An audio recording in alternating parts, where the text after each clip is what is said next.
Okay तो यहाँ पे देखेंगे factors affecting the chemical reaction in the solution. तो क्या क्या फैक्टर्स हैं जो केमिकल रिएक्शन को बेसिकली इम्पैक्ट करते हैं, ठीक है। नेचर ऑफ द इलेक्ट्रोड, हमारा जो नेचर है इलेक्ट्रोड का, देखो इलेक्ट्रोड क्या होता है भाई साहब, इलेक्ट्रोड वो सब्सटेंस होता है जो इलेक्ट्रोलाइट में डिप्ट होता है, ठीक है। So this is basically the electrode जो इलेक्ट्रोलाइट में डिप्ट होता है, ठीक है। ऐसा इलेक्ट्रोलाइट में ये इलेक्ट्रोलाइट है, और जब हम यहाँ पे भाई साहब इलेक्ट्रिसिटी पास कर रहे हैं तो यहाँ पे आयंस फॉर्म होते हैं, ये आपका पॉजिटिव हो गया, ये आपका नेगेटिव हो गया। पॉजिटिव वाले इलेक्ट्रोड को हम क्या बोलेंगे, positive electrode is also known as the anode, ठीक है। और नेगेटिव इलेक्ट्रोड को हम क्या बोलेंगे, नेगेटिव इलेक्ट्रोड को हम बोलेंगे भाई साहब कैथोड, ठीक है। तो आपके आयंस क्या होंगे भाई साहब, इस तरफ जाएंगे, नेगेटिव वाले इस तरफ जाएंगे और पॉजिटिव वाले इस तरफ जाएंगे, ठीक है। That is what electrolysis is. तो यहाँ पे देखो factors affecting the chemical reaction, एक फैक्टर जो केमिकल रिएक्शन को अफेक्ट करता है वो है आपके इलेक्ट्रोड का नेचर, ठीक है। Electrode nature, there is one factor which affects the chemical reaction. Nature and concentration of the solution, ये जो सोल्यूशन आपने लिया है इसका कॉन्सेंट्रेशन कितना है, इसका नेचर क्या है, या आयनिक है या नहीं, ये सारे तमाम चीज़ों पे डिपेंड करता है, ठीक है। So nature of the electrode, nature and concentration of the solution, the conductance of an electrolyte depends upon the number of ions present in the solution. तो कितने आयंस प्रेजेंट है, अगर बहुत ज़्यादा आयंस प्रेजेंट होंगे, लार्जर द आयंस, ठीक है, larger होगा आपका कंडक्टेंस, जितना ज़्यादा आपका आयंस प्रेजेंट होगा उतना ज़्यादा कंडक्टेंस प्रेजेंट होगा, ठीक है। The conductance of an electrolyte, मतलब इस इलेक्ट्रोलाइट में कंडक्टिविटी कितनी होगी वो डिपेंड करेगा कितने नंबर ऑफ आयंस प्रेजेंट है, ठीक है, इन द सोल्यूशन। जितने ज़्यादा आयंस होंगे उतनी ज़्यादा आपकी कंडक्टेंस होगी। The more the number of ions the more will be the conductance. तो यहाँ पे देखो ये आपका पॉजिटिव इलेक्ट्रोड है, ये आपका नेगेटिव इलेक्ट्रोड है।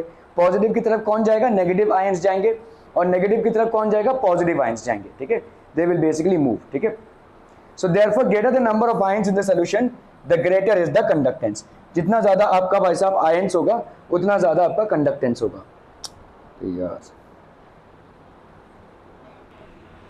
ठीक है। सो जितने ज़्यादा आपके आयंस होंगे, ठीक है, उतना ज़्यादा कंडक्टेंस होगा। एक सोल्यूशन में जितने ज़्यादा आयंस होंगे, the more the number of ions in a solution the more will be the conductance. जितने ज़्यादा आयंस होंगे उतना ज़्यादा आपका कंडक्टेंस होगा, ठीक है, क्लियर है। So the number of ions produced by an electrolyte depends upon its nature. Strong electrolytes dissociate almost completely into ions in solutions and therefore the solutions of high conductance. अभी देखो जैसे strong electrolyte है, ठीक है, अगर मैं बताऊं यहाँ पे आपका HCl है, this is basically what एक strong electrolyte है। What do we mean by a strong electrolyte people? एक strong electrolyte का मतलब क्या होता है, मतलब वो completely dissociate हो जाएगा। जैसे ही आप इसको water में dissolve करोगे, when HCl is dissolved in aqueous solution, it will dissociate into H plus and Cl minus, ठीक है, पूरा पूरा dissociate कर जाएगा, कुछ भी बचेगा नहीं, ठीक है। इसको हम बोलते हैं complete dissociation, ठीक है, complete dissociation into ions. This is complete dissociation into ions. Are we clear?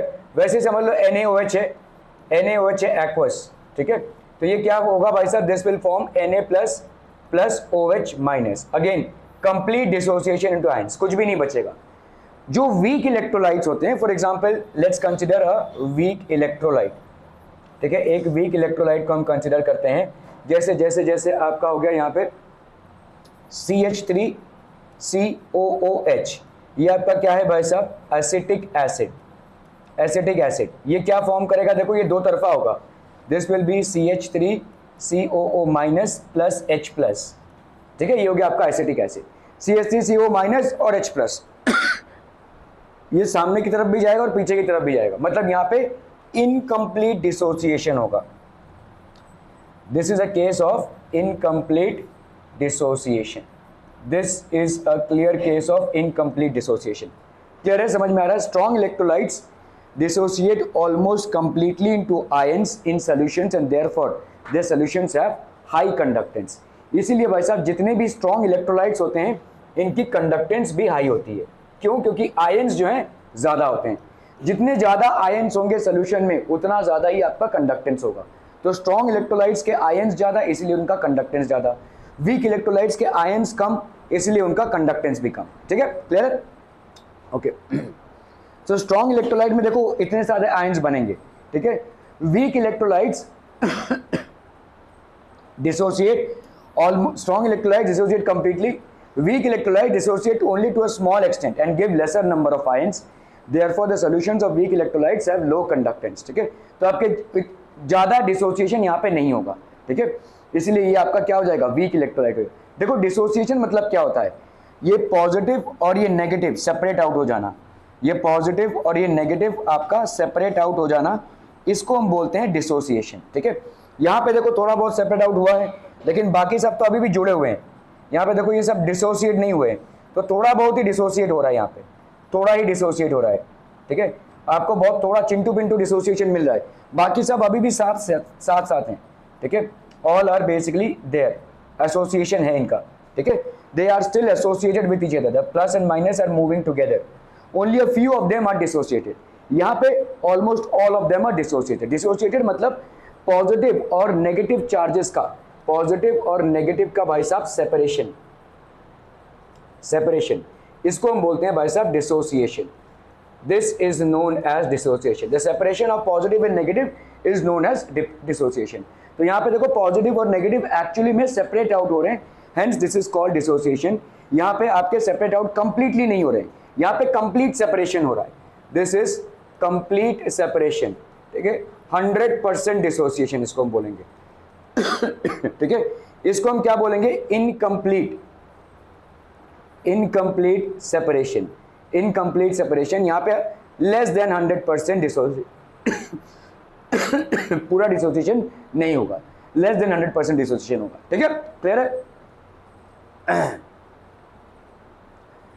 Metals get deposited at the electrode surface, metals में गेट डिपॉजिटेड। कभी कभी क्या होता है, जैसा मान लो ये कॉपर सल्फेट है, ठीक है, तो कॉपर सल्फेट भाई साहब यहाँ पे सल्फेट आयंस हो गया, तो आपका कॉपर यहाँ पे डिपॉजिट होना चालू हो जाएगा, कॉपर विल गेट डिपॉजिटेड, ठीक है।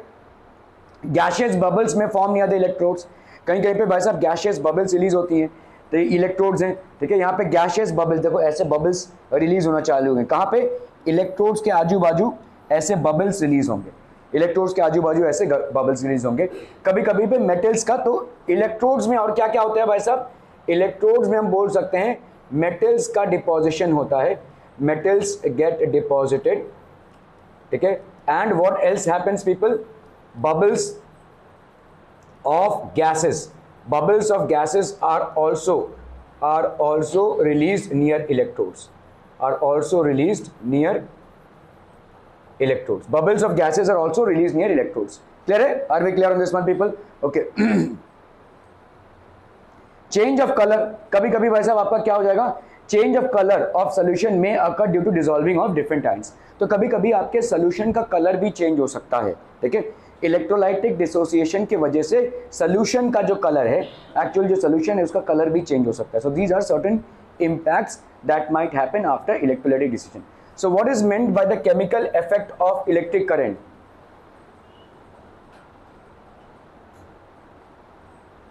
और वो किधर है जानवी, स्कूल गई है, भूल गई, लात मारने का ना दरवाजे पे। और तुम लोग क्या कर रहे थे भाई साहब, 3 बजे का टाइम है, हाँ। What is meant by the chemical effect of electric current? ठीक है, so when electricity is passed, when electricity is passed through an electrolyte, ठीक है, electrolyte, it gets dissociated into ions.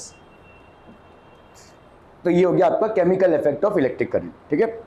ये हर एक सोल्यूशन में नहीं होगा, जो इलेक्ट्रोलाइट्स होंगे उसी में होगा। ऐसा नहीं है कि भाई साहब किसी भी सोल्यूशन में अगर आप करंट पास कर दोगे तो वहाँ पे आयंस में डिसोसिएशन हो जाएगा। It will only happen in electrolytic solutions. When electricity is pass through an electrolyte it gets dissociated into ions. तो यहाँ पे आयंस में डिसोसिएशन होता है और इसी को हम बोलते हैं chemical effect of electric current. Explain with the help of an example. For example देखो, अगर NaOH है, ये क्या है भाई साहब, आपका एक्वस सोल्यूशन है। यहाँ पे आपने भाई साहब इलेक्ट्रोड्स डिप कर दिए हैं, ठीक है। So what will happen, let's say ये आपका पॉजिटिव इलेक्ट्रोड है, ये आपका नेगेटिव। तो ये आपका पॉजिटिव इलेक्ट्रोड हो जाएगा, जो नेगेटिव से कनेक्टेड रहता है वो नेगेटिव हो जाएगा, ठीक है। यहाँ पे समझ लो आपका बल्ब है, ठीक है, और ये आपका कनेक्शन है, और आपने ये बीकर में इसको डुबो दिया है। ये भाई साहब आपका क्या हो गया, लेट्स से ये आपका हो गया NaOH, ठीक है, सोडियम हाइड्रोक्साइड। जैसे ही आप इसमें इलेक्ट्रिसिटी पास करेंगे, this will dissociate into ions, that is Na++OH-, Na++OH-। तेरी नींद आ रही है अभी तो Na+ भाई साहब किसकी तरफ जाएगा, Na+ जाएगा इसकी तरफ, जितने भी आपके Na+ आयंस होंगे वो इसकी तरफ जाएंगे, और OH- आयंस किसकी तरफ जाएंगे भाई साहब, OH- आयंस जाएंगे इसकी तरफ, ठीक है, OH- आयंस जाएंगे इसकी तरफ, ठीक है, क्लियर है। यही होता है और इसी की वजह से इलेक्ट्रिसिटी फ्लो होती है। जब भाई साहब सोल्यूशन में आयंस का मूवमेंट चालू हो जाए तो इलेक्ट्रिसिटी फ्लो होगी। आयंस का मूवमेंट हो रहा है, देखो आपने यहाँ पे कैथोड क्रिएट किया है, एनोड क्रिएट किया है। एनोड हो गया आपका पॉजिटिव इलेक्ट्रोड, कैथोड हो गया आपका, देखो जो बैटरी होती है ना, बैटरी उसका ये बड़ा वाला जो होता है वो पॉजिटिव होता है और ये वाला जो होता है नेगेटिव होता है। तो जो भी इलेक्ट्रोड आपके पॉजिटिव से कनेक्टेड रहता है उसको हम क्या बोलेंगे, एनोड। ये आपका ऑब्वियसली क्या हो जाएगा, एनोड हो जाएगा। और ये वाला भाई साहब आपका नेगेटिव से कनेक्टेड है, ठीक है, तो ये क्या हो जाएगा आपका, this will become the cathode. The electrode which is connected to the positive side is known as the positive electrode. The electrode which is connected to the negative side is known as the negative electrode, ठीक है।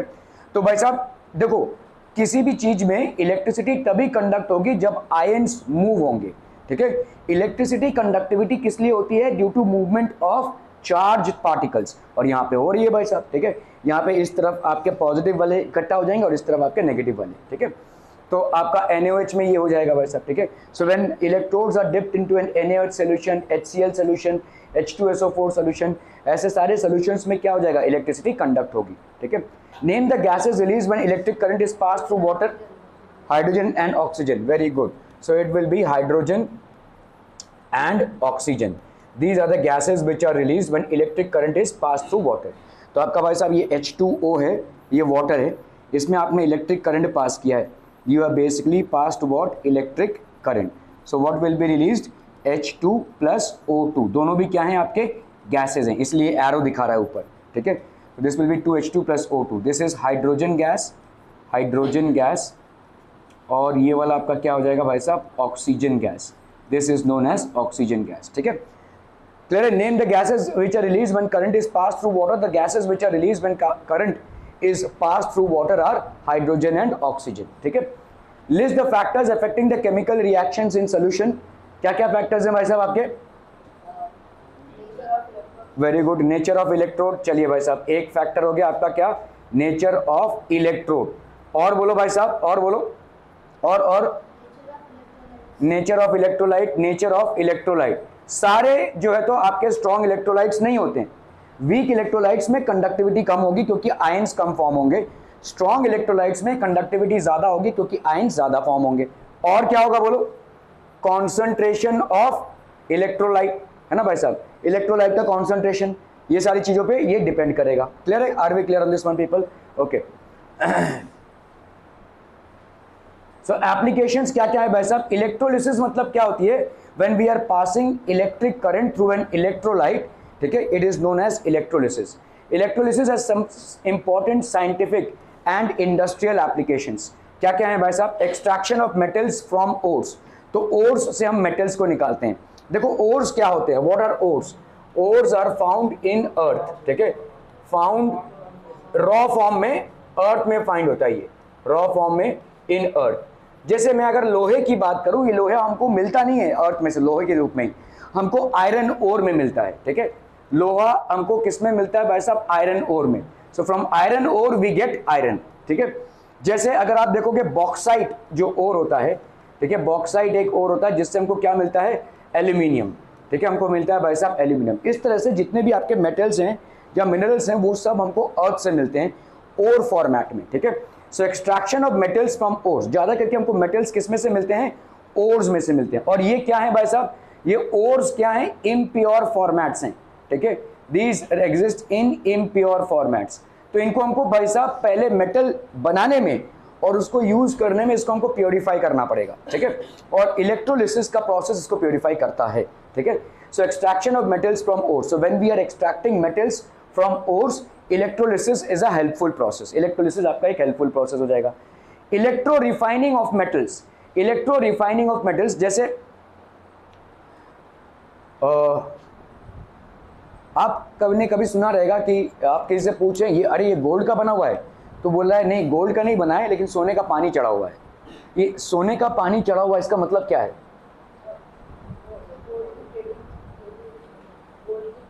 हाँ मतलब क्या, मतलब gold की plating मतलब क्या?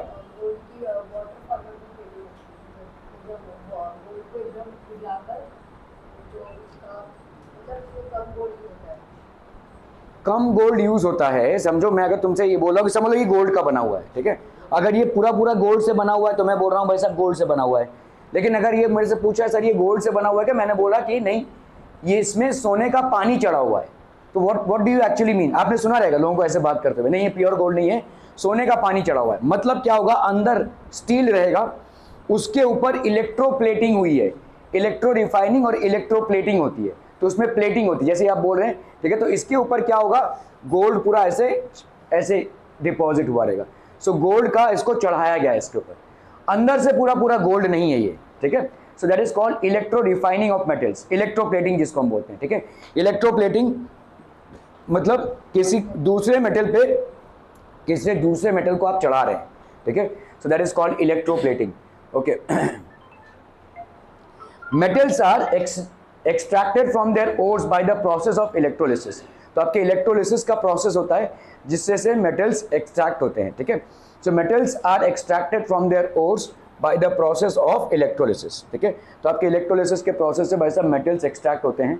Metals like aluminium, sodium, potassium, calcium are extracted by this method. कौन कौन से मेटल्स भाई साहब? Aluminium, sodium, potassium and calcium.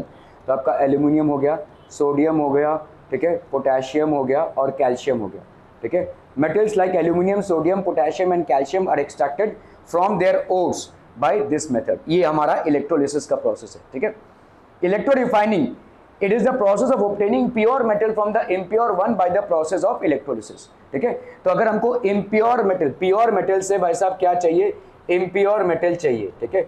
Pure metal से हमको भाई साहब क्या चाहिए? इम्प्योर मेटल चाहिए, ठीक है। सो इसको हम क्या बोलेंगे? This process is known as electrolysis, ठीक है। This is the process of obtaining pure metal from impure one by the process of electrolysis. Aim to absorb electro refining of copper. An impure copper rod is taken as the anode and a very thin strip of pure copper is taken as the cathode. तो आप समझो यहाँ पे देखो anode है और ये cathode है, तो यहाँ पे कैथोड है जो प्योर कॉपर से बना हुआ है और ये एनोड है जो इम्प्योर कॉपर से बना हुआ है। मतलब इसमें पूरी पूरी कॉपर की प्योरिटी नहीं है, ठीक है। It is basically made up of anode and this anode is impure copper, this is cathode which is pure copper. अभी हमने इसको इलेक्ट्रोलाइटिक सोल्यूशन में डिप किया हुआ है। Dip the impure copper rod and the pure copper strip in the copper sulphate solution. ये वाला जो सोल्यूशन है वो आपका क्या है? कॉपर सल्फेट सोल्यूशन है, ठीक है। This is copper sulphate solution, this is copper sulphate solution, ठीक है, ओके। तो आपका भाई साहब electric on passing electric current the impure copper dissolves into the solution. तो इम्प्योर कॉपर क्या हो जाएगा भाई साहब? सोल्यूशन में डिसॉल्व हो जाएगा, ठीक है। The impurities are collected below the anode, collectively called the anode mud. यहाँ पे भाई साहब धीरे धीरे ये इम्प्योरिटीज कलेक्ट हो जाएंगी, ठीक है। और क्या हो जाएगा भाई साहब? इलेक्ट्रोप्लेट, तो पूरा पूरा वो इम्प्योर जो इम्प्योरिटी है वो नीचे आ जाएगी, ठीक है, दैट इज कॉल्ड। अभी देखो यहाँ पे इलेक्ट्रोप्लेटिंग है, ये सारी चीजें हैं जो इलेक्ट्रोप्लेटिंग से बनी हुई है। The process of depositing a thin layer of any desired metal. जैसे मैंने आपको बोला कि किसी चीज के ऊपर सोने का पानी चढ़ा हुआ है, हम बोल रहे हैं अगर, तो थिन लेयर हम डिपॉजिट करवा रहे हैं। The process of depositing a thin layer of any desired metal on any other material by passage of electric current is known as electroplating, ठीक है। तो समझ लो कोई लोहे का चीज है और उसमें हमने भाई साहब थोड़ा सा हल्का सा क्या किया है? सोने का पानी चढ़ा हुआ है, तो वो सोने का लग रहा है। जैसे ये सारी चीजें देखो एकदम एक इलेक्ट्रोप्लेटिंग हुई है, इन सब की इलेक्ट्रोप्लेटिंग हुई है, इसलिए ये अट्रैक्टिव लग रहे हैं, ठीक है। The general setup used for electroplating an object is as follows, ठीक है। तो हमने भाई साहब यहाँ पे क्या हुआ है? एक स्पून लिया हुआ है, लेट्स से हम बोलते हैं ना चांदी की चम्मच। चांदी की चम्मच एक्चुअली चांदी से नहीं बनी होती है, ठीक है। सो ये चम्मच लिया हमने और यहाँ पे भाई साहब एक इलेक्ट्रोड रख दिया, ठीक है, और इलेक्ट्रोप्लेटिंग करवा रहे। तो अभी क्या हो जाएगा? The object to be coated, तो ये हमारा हो गया भाई साहब कैथोड। नेगेटिव इलेक्ट्रोड देखो this is negative electrode that is cathode, और ये हो गया आपका पॉजिटिव इलेक्ट्रोड, पॉजिटिव से कनेक्टेड है और ये नेगेटिव से कनेक्टेड है। देखो इसका मतलब क्या है, इसका मतलब है दो सेल्स हैं, ठीक है, ये प्लस माइनस, ठीक है। तो ये आपका पॉजिटिव इलेक्ट्रोड हो गया। Cathode the object to be coated, anode the metal used for coating, तो ये आपका एनोड है which is the metal used for coating, ठीक है। Electrolyte dissolve salts of metal to be coated, तो इलेक्ट्रोलाइट भाई साहब इन चीजों से बना हुआ है, डिसॉल्व सॉल्ट से बना हुआ है, ठीक है। Aim to absorb electroplating of copper, तो हम यहाँ पे क्या देख रहे हैं, ऑन स्टेनलेस स्टील, तो आपने भाई साहब क्या किया है यहाँ पे, connect a copper strip act as a anode to the positive terminal of the battery using connecting wire, तो ये आपका कॉपर स्ट्रिप हो गया, ठीक है। Similarly connect the object to be electroplated acts as a cathode to the negative terminal of the battery using a connecting wire, ठीक है। तो अभी क्या हो जाएगा, dip the copper strip and the object to the electroplated in the copper sulphate solution, आपने भाई साहब इसको कॉपर सल्फेट सोल्यूशन में डाल दिया है, इलेक्ट्रोप्लेट फॉर 20 to 25 मिनट्स, तो आपने प्रोसेस चालू कर दिया है, स्विच ऑन कर दिया है और ये प्रोसेस चालू है, तो इलेक्ट्रोप्लेटिंग हो रही है 20 से 25 मिनट तक। इसमें क्या हो जाएगा भाई साहब, ठीक है, a uniform brown coating of copper model is formed on the object, अभी यहाँ से कॉपर निकल के इस पूरे पे चिपक जाएगा भाई साहब, एक यूनिफॉर्म ब्राउन कोटिंग आ जाएगा इसके ऊपर, ठीक है, क्लियर है। A uniform brown coating to observe the deposition of copper using copper electrodes and copper sulfate solution. Take copper sulfate solution in a beaker, connect the thin copper strip to the positive terminal of the battery, ठीक है, dip them in copper sulfate solution, ये एक thin strip है, ठीक है, और ये भाई साहब आपने copper sulfate solution में डाल दिया है। How does deposition of the electrode happen? To understand this, let us take the follow of charge of ions, ठीक है। When electric current, जब आपने electric current पास किया, इसमें से आपने electric current पास किया through the copper sulfate solution, the copper sulfate solution dissociates into copper and sulfate ions, तो आपका देखो ये copper sulfate क्या है, aqueous solution है, ठीक है। जब आप इसमें से इलेक्ट्रिसिटी पास करते हैं तो ये क्या हो जाएगा, Cu2 प्लस SO4 2 माइनस, ये आयंस बनाएगा, ठीक है, these are known as ions। copper sulfate actually dissociates, copper sulfate dissociates into positive and negative ions, ठीक है। तो when electric current is passed through copper sulfate solution, the copper sulfate solution dissociates into copper and sulfate ions, ठीक है।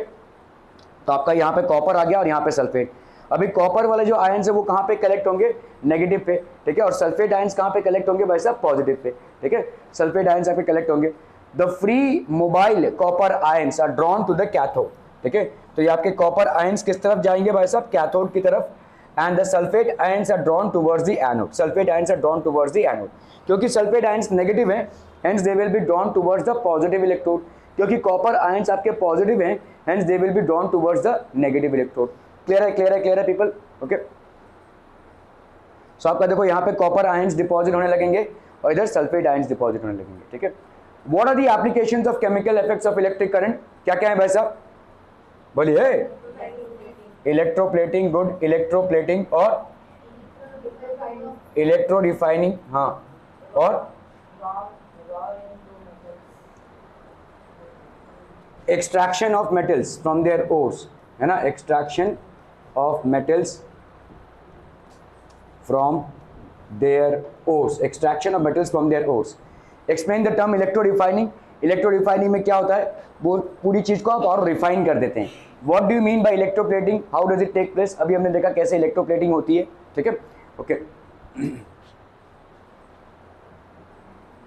तो electroplating जो है वो आपका बहुत ही यूजफुल प्रोसेस है।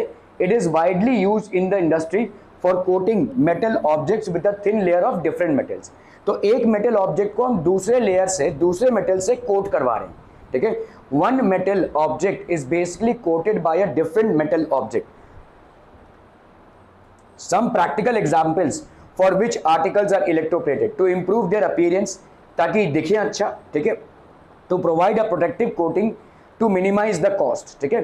तो आपके भाई साहब क्या क्या है, to improve their appearance, इनका ताकि ये दिखें अच्छा, to provide a protective coating, इनके ऊपर एक protective coating आए, और to minimize the cost, ये सब आपके भाई साहब। minimize the cost मतलब देखो सोने की तरह दिख रहा है लेकिन सोना है नहीं, समझ में आ रहा है, तो मतलब एक सोने का उतना ही मोटा चीज आप अगर लेने जाएंगे तो बहुत ज्यादा महंगा रहेगा, लेकिन जिसपे सिर्फ सोने का पानी चढ़ा रहेगा वो ऑब्वियसली क्या होगा, सस्ता होगा, लेकिन दिखेगा, फील देगा आपको सोने का तरह, ठीक है। So minimise the cost to provide a protective coating, तो कभी कभी हम एक प्रोटेक्टिव कोटिंग की तरह इन चीज़ों को दूसरे मेटल्स के ऊपर करते हैं। टू इम्प्रूव देयर अपीयरेंस, जो एक काला भद्दा सा या अनअट्रैक्टिव मेटल लग रहा होगा उसके ऊपर जब भी हम इलेक्ट्रोप्लेटिंग करते हैं तो it appears beautiful, it appears shiny as well. ठीक है,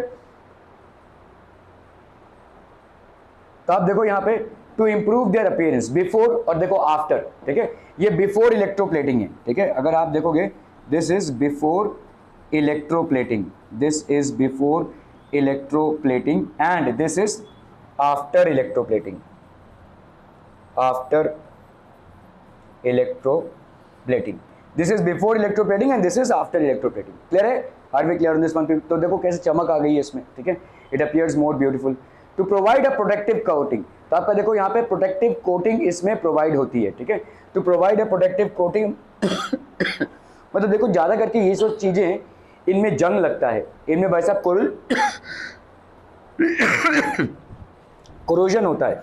ठीक है, कोरोजन होता है, तो हम इनको क्या कर रहे हैं, we are providing a protective coating on this so that corrosion doesn't happen. ठीक है, ये भी आपका इलेक्ट्रोप्लेटिंग का ही हिस्सा है। We often find of chromium plating on tapes, car bumpers, bicycle handles, gas burners and so on। इन सब पे भाई साहब क्या होता है, क्रोमियम प्लेटिंग होती है, ये क्रोमियम प्लेटिंग होती है। ठीक है, दीज आर, तो यहाँ पे जो आयरन या स्टील होगा उसके ऊपर भाई साहब क्रोमियम की प्लेटिंग हो जाएगी। ठीक है, क्रोमियम की प्लेटिंग हो जाएगी, बाइसाइकिल हैंडल्स हो गए, गैस बर्नर्स हो गए एंड सो ऑन। नींद आ रही है तेरे, क्यों आता है भाई साहब तू? सो जाया करना घर पे आराम से। सैटरडे को क्लास मिस किया, सो गया ना, ऐसा ही किया कर रोज, आगे क्या फायदा? Okay, the chromium deposit not only provides a shiny appearance but also helps to avoid corrosion and effects of wear and tear and scratches. तो ये जितने भी क्रोमियम डिपॉजिट्स होते हैं, ठीक है, the chromium deposit not only provides a shiny appearance, तो इसमें एक शाइनी अपीयरेंस आता है। ठीक है, and also helps to avoid corrosion. ठीक है, और इससे भाई साहब कोरोजन भी बचता है। कोरोजन मतलब आपका जो जंग खा जाना, and wear and tear and scratches, corrosion इन सब चीज़ों से ये बचाता है। ठीक है, वियर एंड टियर, स्क्रैचेस। ठीक है, some coatings also help to increase the strength of the base metal, तो कुछ कोटिंग्स में भाई साहब स्ट्रेंथ भी इंक्रीज होता है, किसका? बेस मेटल का। To minimize the cost, we know that some of the metals like gold, silver, platinum and nickel are very expensive, ये सारे बहुत एक्सपेंसिव हैं, लेकिन अगर हमको कोई ऐसा चीज़ मिल गया जिसके ऊपर हम गोल्ड की प्लेटिंग कर सके तो वो गोल्ड की तरह दिखेगा, है ना, उससे हम ऑर्नामेंट्स बना सकते हैं।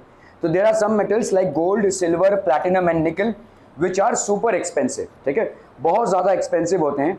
It may not be economical to make the whole object out of these metals, so the object is made from a less expensive metal, तो एक लेस एक्सपेंसिव मेटल से हम इस ऑब्जेक्ट, तुमको भी भाई साहब नींद आ रही है, तुम दोनों भी खड़े हो जाओ यार, क्या रोज आते हो और रोज सोते हो यहाँ पे और फिर बोलते हो मार्क्स नहीं आते, कैसे आएंगे? अटेंशन लेवल नेगेटिव में है भाई साहब, तुम्हारा भी और तुम्हारा भी। क्या ऐसा थकावट हो जाता है भाई साहब? हाँ, बोर हो गया हूं मैं तुम दोनों से, बोर हो गया हूं और परेशान भी हो गया हूं। तुम्हारे मम्मी पापा का, पेरेंट्स का कॉल आता है, दिखाऊं मैं ये हालत हो रही है तुम्हारी? हाँ बोलो।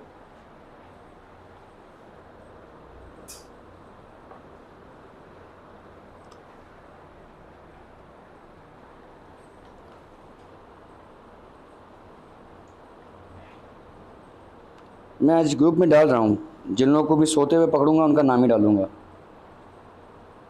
कुछ असर ही नहीं हो रहा है, सब सो रहे हैं, ये भी एक सो रहा है।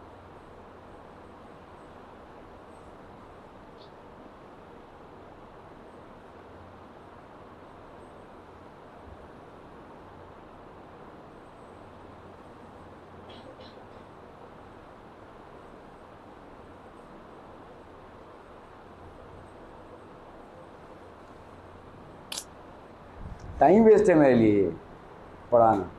तो क्या लगता है, जो एक इंसान तुमको यहाँ पे बोर्ड में रंग बिरंगे चित्रों से पढ़ाने की कोशिश कर रहा है, अगर उसके क्लास में तुमको इंटरेस्ट नहीं है फॉर सम रीज़न, आपको अपनी पढ़ाई में, अपने सेल्फ स्टडी में इंटरेस्ट रहेगा? इस सवाल का जवाब अगर मैं किसी राह चलते इंसान से भी पूछूं तो भी उसका जवाब ना ही होगा। इतने विजुअलाइजेशन से कोई आपको पढ़ा रहा है, स्कूल का कोई ब्लैक बोर्ड नहीं है ये कि हाँ भैया ये चल रहा है, चलो हम चॉक बोर्ड से लिख रहे हैं।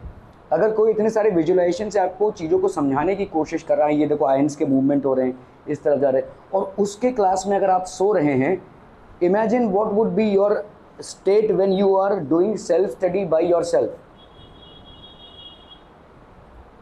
आपसे होगी ही नहीं सेल्फ स्टडी, क्योंकि आपका कॉन्सेंट्रेशन नेगेटिव में है। आपको क्या लगता है यहाँ पे मैंने पे अटेंशन नहीं किया या स्कूल में पे अटेंशन नहीं किया, उसको मैं सेल्फ स्टडी में कवर कर लूँगा और एग्ज़ाम में नैया पार हो जाएगी? नहीं होने वाला। Every time you are giving an examination the result is going to be a disaster. वो डिजास्टर ही होगा, क्योंकि आपके एफर्ट्स में ही वो हैं, आपके एफर्ट्स में ही अलर्टनेस नहीं है भाई। अलर्टनेस स्टूडेंट का एकदम प्राइमरी गोल होना चाहिए, वो स्टार्ट है, वो स्टार्ट ही है। आपका अटेंशन लेवल अगर पढ़ा रहा है कोई उसमें ही जीरो है, तो आप जब खुद पढ़ेंगे तो क्या खा के अटेंशन लेवल रहेगा, उसमें नहीं आ पाएगा वो। और किसी भी स्कॉलर का और एवरेज स्टूडेंट में इतना सा ही फ़र्क है अटेंशन लेवल का।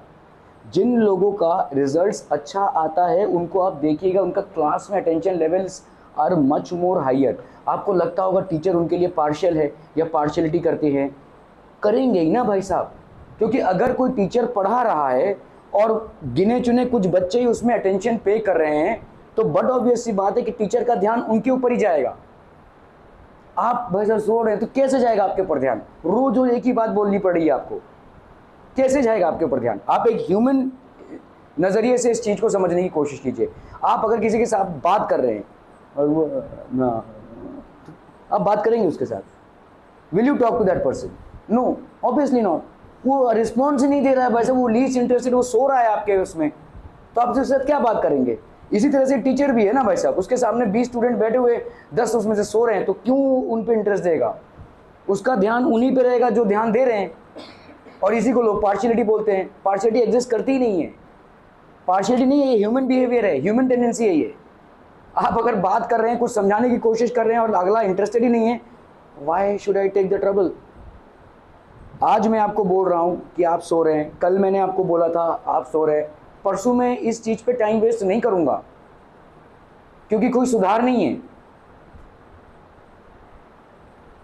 एक राह चलते इंसान को भी अगर पूछा जाए ना भाई साहब कि आप बताइए कि एक इंसान को हम विजुअलाइजेशन से पढ़ा रहे हैं, हम उनको भाई साहब ऐसे एग्जाम्पल से दिखा रहे हैं और उसको कोई इंटरेस्ट नहीं आ रहा है, क्या वो भाई साहब पूरे इंटरेस्ट के साथ अपने सेल्फ स्टडी में इस चीज़ को कवर कर पाएगा? Answer will be a big no. Scientifically और रैशनली इन चीज़ों को समझने की कोशिश कीजिए। आप सो इसलिए रहे हैं या आपको रिलैक्सिंग इसलिए लग रहा है क्योंकि आपको कोई क्वेश्चन नहीं कर रहा है। आप मैं चाहूँ तो आपका दम घुटा सकता हूँ यहाँ पे, एकदम मतलब तवे पे रख सकता हूँ आपको मतलब आने में भी यहाँ पे डर लगेगा। I don't want to create that environment, क्योंकि आप अगर अटेंशन पे करेंगे बस उतना ही मेरे लिए काफ़ी है, आपका अटेंशन लेवल ही मेरे लिए काफ़ी है, आपके लिए भी काफ़ी है।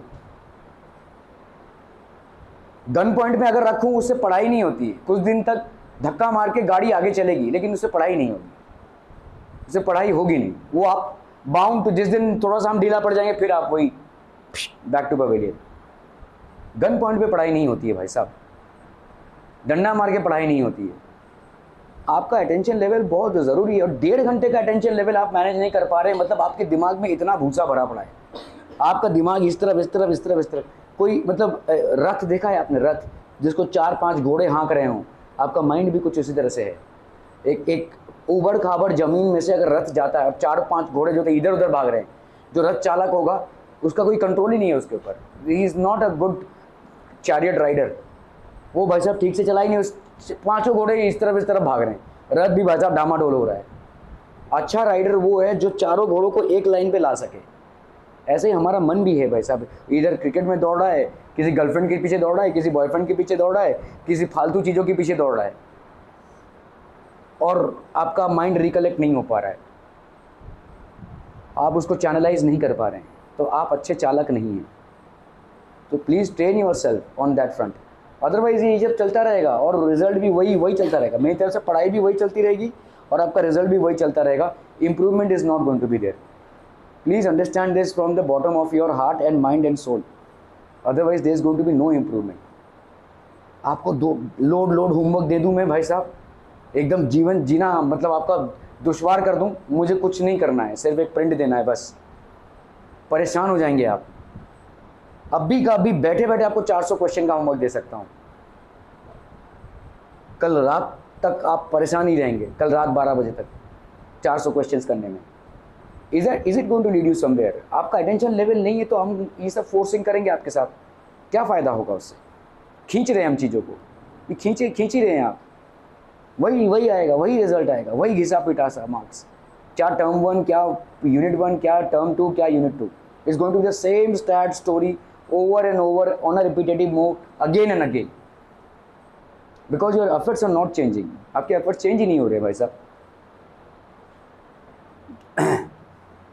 It may not be economical to make the whole object out of these metals, so the object is made of a less expensive metal. तो एक less expensive metal में हमने क्या कर दिया भाई साहब, सोने का पानी चढ़ा दिया है ताकि हमारा एक्सपेंस कम हो, ताकि हमारा भाई साहब एक्सपेंस कम हो। क्योंकि एक पूरे सोने के बिस्किट से हम एक सोने का कोई चीज़ बना रहे हैं, जैसे समझो चूड़ी बना रहे हैं, चूड़ी आपने देखा रहेगा भाई साहब, चूड़ियाँ मोटी होती हैं, ठीक है, ये मोटी मोटी चूड़ियाँ हैं भाई साहब, ठीक है। आप बोलोगे प्योर गोल्ड का है, लेकिन फ़ायदा क्या है? फ़ायदा क्या है? क्या फ़ायदा है? आप जो गोल्ड बोल रहे हो वो किस लिए बोल रहे हो? ऊपर के ऊपर ही ना, नीचे थोड़ी ना भाई साहब उसको कुछ तोड़ के देख रहा है, अच्छा गोल्ड है क्या भाई? अगर ऊपर ही ऊपर वो प्योर गोल्ड है तो हो गया ना गोल्ड, ठीक है। तो अगर हमने ऐसी चूड़ी बनाई कि अंदर वो भाई साहब स्टील या आयरन है, अंदर वो स्टील या आयरन है और ऊपर से सोने का पानी चढ़ा है, तो क्या मेरा पैसा बचेगा? और क्या ये और स्ट्रॉन्ग भी होगा? Gold is a soft material, आपको मालूम है gold is a soft material. आप गोल्ड में चीज़ों को बना नहीं सकते, आप गोल्ड से ऑर्नामेंट्स बना ही नहीं सकते जब तक आप उसमें भाई साहब दूसरी चीज़ों को मिलाएं ना। ये जो 24 कैरेट्स गोल्ड होता है, 22 कैरेट्स गोल्ड होता है, ये होता क्यों है? ये प्योर गोल्ड नहीं है, इसमें चीज़ों को मिलाया गया है, तब जाकर आप उसमें काम कर सकते हैं, वरना वो इतना सॉफ्ट है कि उसमें आप काम ही नहीं कर सकते, उसका आप ऑर्नामेंट बना ही नहीं सकते। तो ये तो हो गई एक बात। दूसरी बात ये कि भाई साहब अगर सोने के पानी चढ़े होने से ही मतलब है तो हम काहे उतना गोल्ड वेस्ट करें एक सोने की चूड़ी में?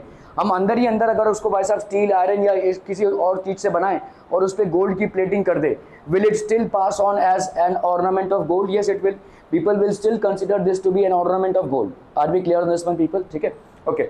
सो this is what makes it less expensive. Gold हो गया, सिल्वर हो गया, प्लैटिनम हो गया, इन सब चीज़ों से ये भाई साहब लेस एक्सपेंसिव होता है, ठीक है, और सब इसको अफोर्ड भी कर सकते हैं। Clear people, okay. Michael Faraday, ठीक है, British physicist coming from a humble background, Faraday discovered a method of liquefying chlorine and benzene. Humble background मतलब बहुत गरीब परिवार से थे माइकल फैराडे, लेकिन फिजिक्स में इनके बहुत सारे लॉज हैं। कभी कभी हम बोलते हैं कि न्यूटन के बाद यही थे in physics to make an extraordinary contribution, ठीक है।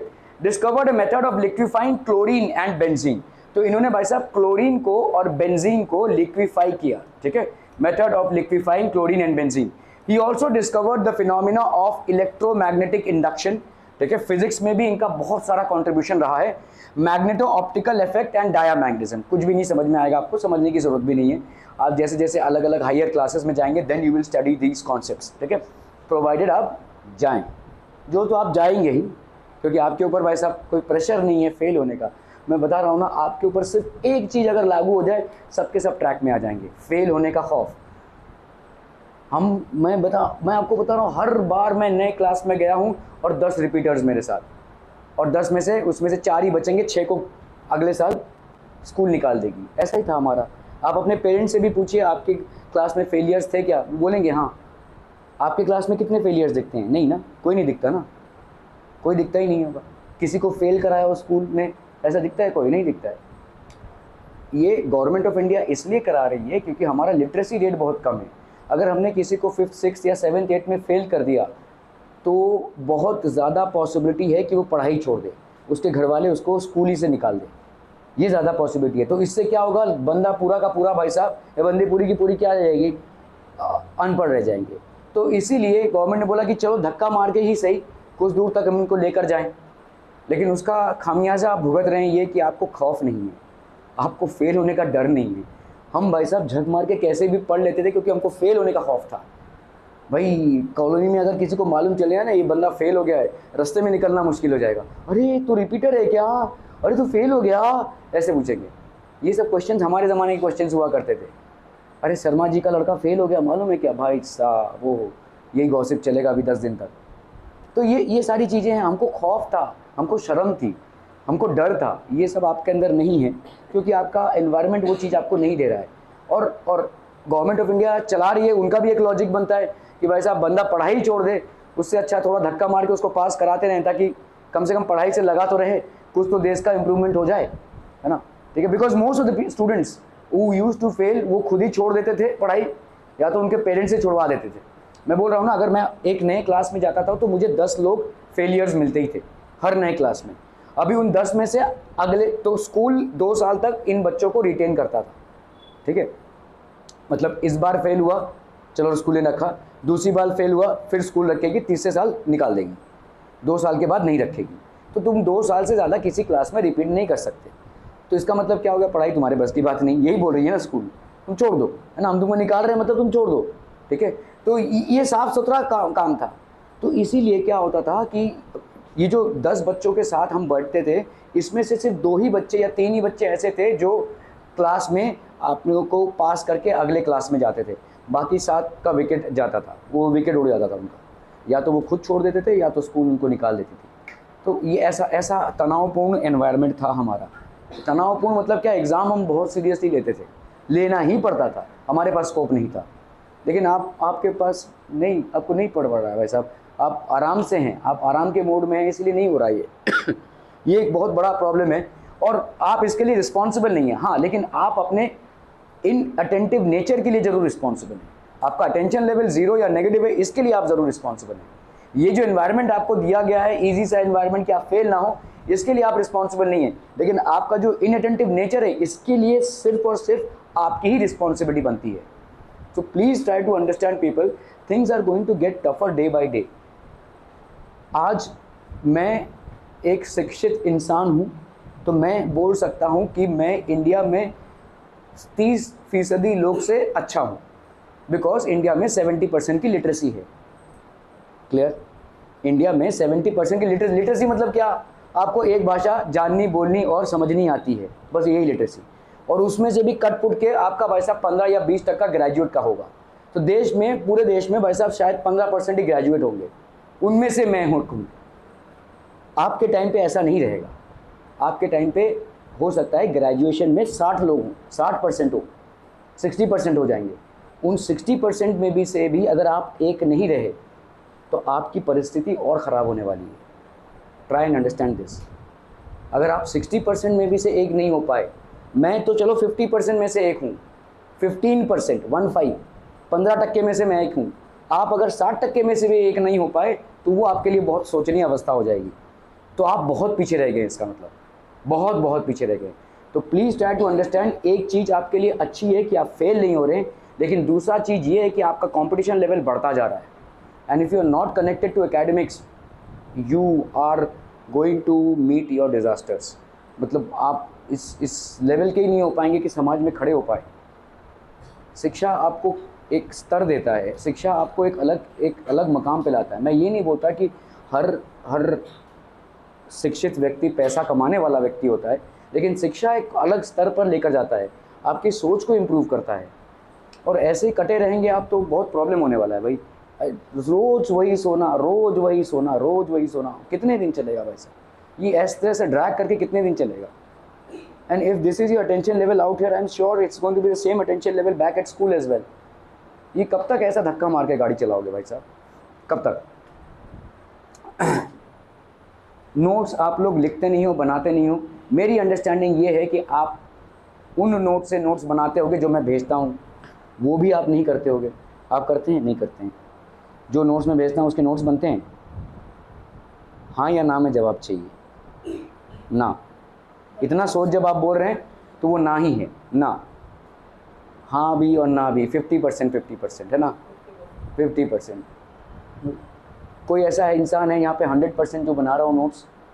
नहीं बना रहा है ना। आपकी कंजूसियों का कोई अंदाज़ा है आपको?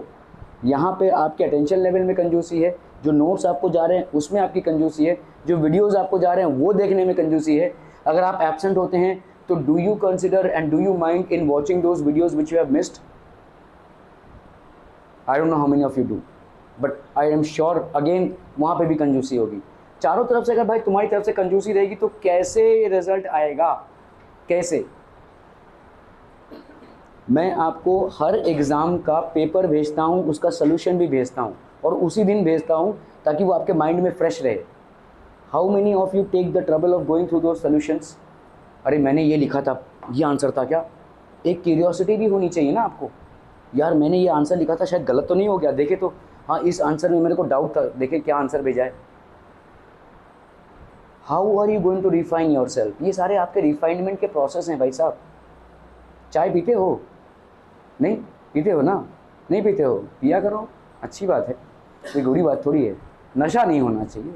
हाँ बिना चाय के भाई साहब कुछ कर ही नहीं पाएंगे, ऐसा नहीं होना चाहिए। हाँ थोड़ी बहुत ताजगी के लिए आप चाय पी सकते हैं। चाय को जब छानते हैं भाई साहब, बिना छाने हुए चाय पी सकते हैं आप?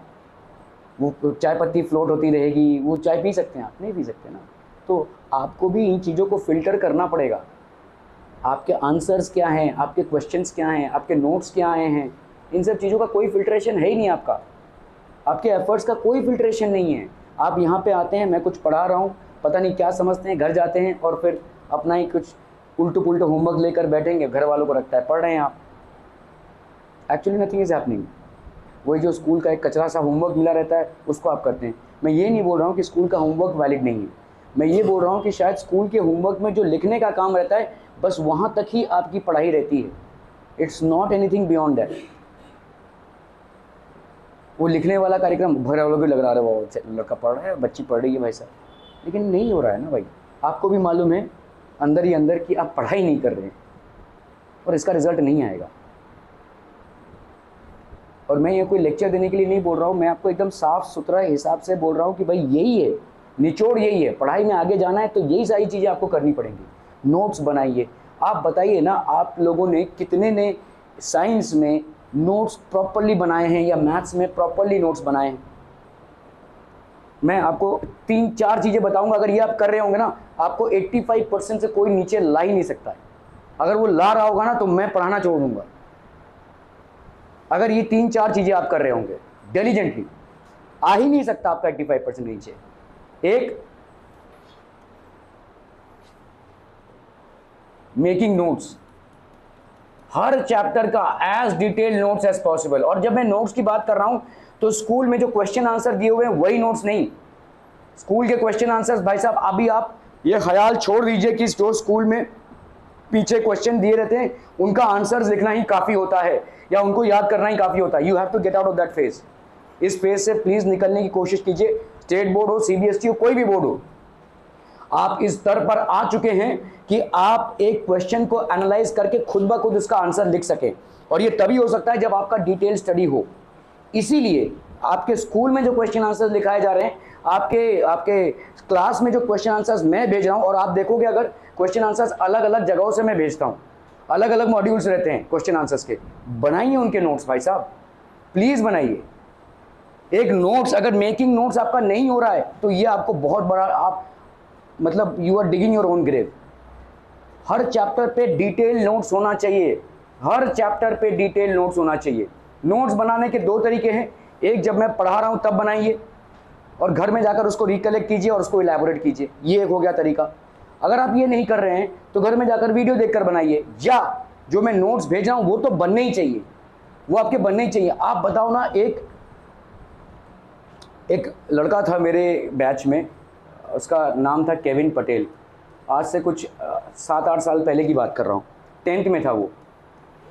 मतलब इतना बदमाश लड़का था ना, मतलब मेरे को कभी परेशान नहीं करता था, लेकिन घर वाले अक्सर उसके नाम पे कंप्लेन करते। तो बहुत चंचल भी था, मतलब पढ़ाई में दूर दूर तक कोई लेना देना नहीं था उसका, लेकिन उसको मैथ्स बहुत अच्छा लगता था, मतलब पता नहीं। और मैथ्स और साइंस का ना उसने इतना प्यारा नोट्स बनाया था ना, मैं जो पढ़ाता था वो सारे नोट्स उसने बनाए थे, बस इतना ही करता था वो। और हर बार एग्ज़ाम के पहले वो पढ़ के जाता था उसको। उसके मैथ्स में 95% आए थे बोर्ड्स में, और साइंस में 96%, अभी तक मुझे याद है। मैथ्स और साइंस में उसका 95 और 96 आया था, बाकी सब में उसने नोट्स भी नहीं बनाया था। उसकी बुक देखोगे ना, ऐसा लगता था कि गाइड है। उसका राइटिंग एक तो पहले बहुत अच्छा था, तो ऐसा लगता था कि कोई गाइड है, गाइड जैसा लिखा रहता है ना वैसा। मैंने उसको बोला था, भाई ये तू बेचने वाला है क्या, मैं आगे वाले को दे दूँ, मतलब जो मेरे आगे का बैच है। तो उसने बोला नहीं नहीं सर मैं इसको रखूँगा, क्योंकि इसकी वजह से ही मेरे मार्क्स आए हैं। तो उसने रखा उसको। मैंने बोला इसका जेरोक्स करके मैं बच्चों को दे देता हूँ ना यार। इस तरह की उसका नोट्स इतना प्यार, मतलब मैंने जितने भी सवाल यहाँ पे कराए थे, तभी तो मैं ब्लैक बोर्ड में पढ़ाता था, जितने भी सवाल कराए थे सबका नोट्स था उसके पास, और वही वो पढ़ के जाता था, सिर्फ उतना ही पढ़ के जाता था। घर में एक पैसे की उसकी पढ़ाई नहीं थी। केविन पटेल, अभी भी मैं चाहूँ तो उसको बुला सकता हूँ, अभी तो वो कॉलेज में नहीं, केविन अभी तो वो नौकरी कर रहा है, सॉरी, ठीक है। सो ये 95-96% आया था उसका मैथ्स और साइंस में, मुझे मालूम है।